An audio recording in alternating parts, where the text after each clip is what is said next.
Hello, and welcome to the first episode of Direct Initiative, a podcast where we talk about direct democracy and the importance of ballot measures. I'm Alex Kawa, and like I mentioned earlier, this podcast is going to be about why I think that direct democracy is the best reform to the inefficiencies and inequalities in the current political system. So, for this first episode, I wanted to talk about the why. Why direct democracy? This is just a base level of understanding why it's important to even consider before we even discuss the pros and cons of it. So, this episode will be split up into three parts. The first part will have to do with a very brief history of direct democracy in the US. The second part will have to do with why other reforms fall short. And the third part will have to do with how this can give voters a greater voice in the process. So first, we're going to go over a brief history of direct democracy. Direct democracy has existed in America for centuries, dating back to colonial times. Particularly in New England, orders of business were discussed at town meetings, and citizens played a large role in determining the public policy of their local governments by voting on the issues put forward by these elected officials. Eventually, this practice spread to more states, and Congress passed a law stipulating that any state admitted to the Union after 1857 must include some legislative referendum process. Since then, American direct democracy has been expanded to include direct initiatives, where a group of voters in 24 states and the District of Columbia can gather signatures to put a certain issue on the ballot. This largely came about during the progressive era of the 19th century, when concerns over the dominance special interests hold over American politics really began to take hold, and people wanted a way to go around their influence. Not only does this influence remain today, but it has been expanded, as these interests can now spend unlimited amounts of money on elections. This directly relates to why it is necessary to even consider in the first place the implementation of a system of direct democracy as a democratic reform. The way elections are currently run under a solely representative form of democracy have left Americans incredibly frustrated with the results. The systems in place in which the American electorate chooses the politicians to represent them are incredibly flawed.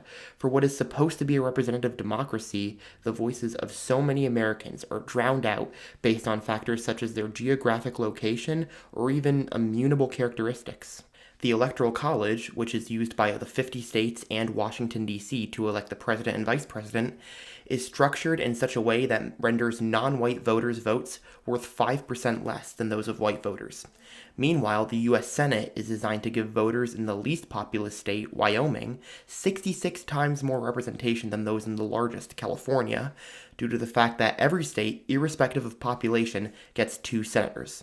Furthermore, the practice of gerrymandering has created a House of Representatives in which the overwhelming majority of districts are considered safe for one party or the other, rendering the votes of those who lean towards the opposite party useless. As a result of the ways in which certain voters are left out of the electoral process, the American people as a whole are left out of the policy-making process. Their voices are not heard and are not taken into account during the legislative process. A recent example of this occurred in March 2021. Despite the fact that more than 3 in 5 Americans favor raising the minimum wage to $15 an hour, the Senate voted against such an amendment. The vote was bipartisan, with 8 Democrats joining all 50 Republicans and blocking the amendment's passage. Another issue in which the interests of average Americans is ignored is background checks on gun purchases.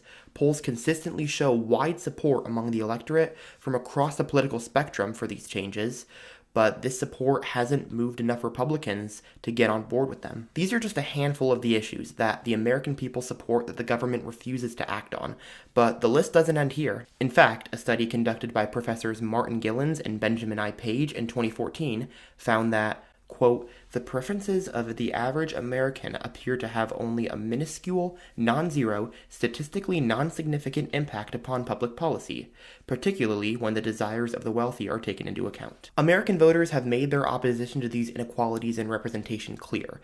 More than 6 in 10 Americans report being opposed to the Electoral College. A similar amount also supports laws to reduce the influence of big money on elections. And yet, despite opposition, these barriers remain in place. The question still remains, however, as to why the aforementioned electoral and political reforms can't be instituted to solve the problem of legislative inaction on the issues of importance. And this is where we get into the second point of this episode. Other democratic reforms simply fall short, and political polarization is inevitable. Even if every reform under the sun were to be implemented, it would still not solve the issue. As journalist Ezra Klein states, there are no solutions, only corrections. Quote, there isn't an end state to American politics. The search for a static answer will always be folly. There is no best way for the system to work. There is only the best we can do right now. And if we do a good enough job at it, we will see today's success ossify into tomorrow's frustrations. What works in one era fails in the next. That's okay. The point is to get to that next era with the most progress and the least violence. As Klein states, reforms towards inaction, polarization, and gridlock in the legislative body can only go so far. There is no magic bullet that will solve all of these problems, at least not in the long run. As a result, a workaround to such gridlock is necessary in order to make progress on the issues of importance to the American electorate. As Columbia law professor Tim Wu explains, the voters' lack of control over the political agenda has exacerbated several of the aforementioned problems facing the country, calling, quote, the oppression of the supermajority the biggest threat faced by American democracy. One of the most prominent supporters of American direct democracy is the late U.S. Senator from Alaska, Mike Gravel. He builds off of this position, writing in his book Citizen Power, quote, the representative system of government structurally maintains citizens in civic adolescence. Proof of this exists in the passive acceptance by the people of the ridiculous actions of their elected legislators and their administrative officials. These government leaders decide to go to war and then refuse to pay taxes for the war. Worse still, they cut taxes, passing the financial burden onto our grandchildren. I could cite further proof with respect to education, Social Security, healthcare, taxation, the war on drugs, trade, energy, and environmental policy. It's embarrassing to then see politicians promoting this behavior with a straight face. And this quote from Gravel lends into the third and final point of this episode, which is that direct democracy gives voters an extra voice in the process. Gravel laments on how voters give their political power away on election day and are left without a strong voice in crafting public policy that has such an impact on their day-to-day lives. He also argues that having voters decide what public policy agenda they want implemented is much easier, quote, than trying to guess what representatives will do after they get in office. And that if the American people can be trusted to elect their representatives, who's to say that they can't be trusted to know what laws would be best for them? Gravel also cites his belief that the ideals of direct democracy are in line with what the Founding Fathers wanted for the country. Specifically, he quotes George Washington in his farewell address at the conclusion of his presidency. Quote, the basis of our political systems is the right of the people to make and alter their constitutions of government. This quote underscores the desire of Washington, as well as that of many other founding fathers, for a government in which the people have some form of empowerment in the policymaking process. As a result, Gravel concludes that a national initiative process is the best way to finally ensure that the founders' vision becomes a reality, and this is a sentiment that I echo. Furthermore, the impacts of direct democracy on voter turnout have also been studied and have been shown to have a positive impact, especially in states that don't have competitive elections to begin with. In 2020, Redfield and Wilton Strategies asked voters in Arizona and California about how the introduction of direct ballot initiatives played a role in their decision to turn out and vote.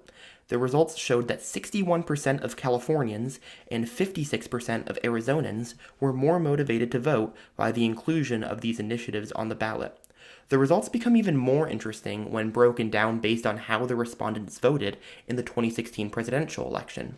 In Arizona, an equal number, 61%, of Hillary Clinton voters reported having, quote, been more encouraged to vote in the past due to a ballot initiative as Donald Trump voters, while in California, the gap between both groups was 10 points in favor of Trump voters, 71% compared to 61%. A potential reason for this large gap is the partisan breakdown of California compared to that of Arizona.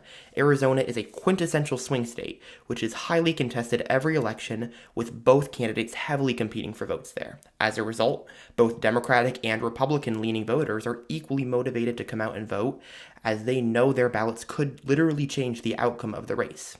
Meanwhile, California is one of the bluest states in America, so Republican voters naturally have much less incentive to vote, as it is all but a foregone conclusion that the Democrats will always win in statewide elections. However, the ability to vote directly on certain issues changes the game for these voters, and they now have a chance to make their voices heard in a tangible way.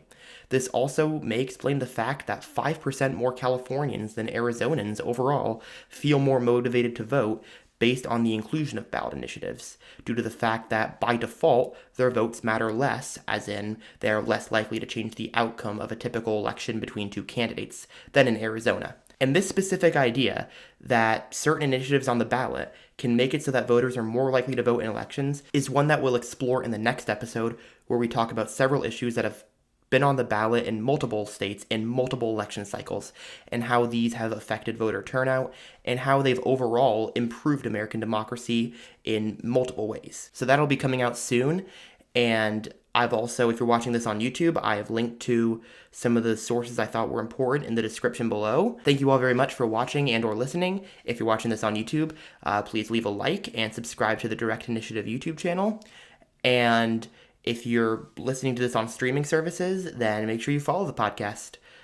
It's not on streaming services at the time I'm recording this, but I hope to get it on there soon.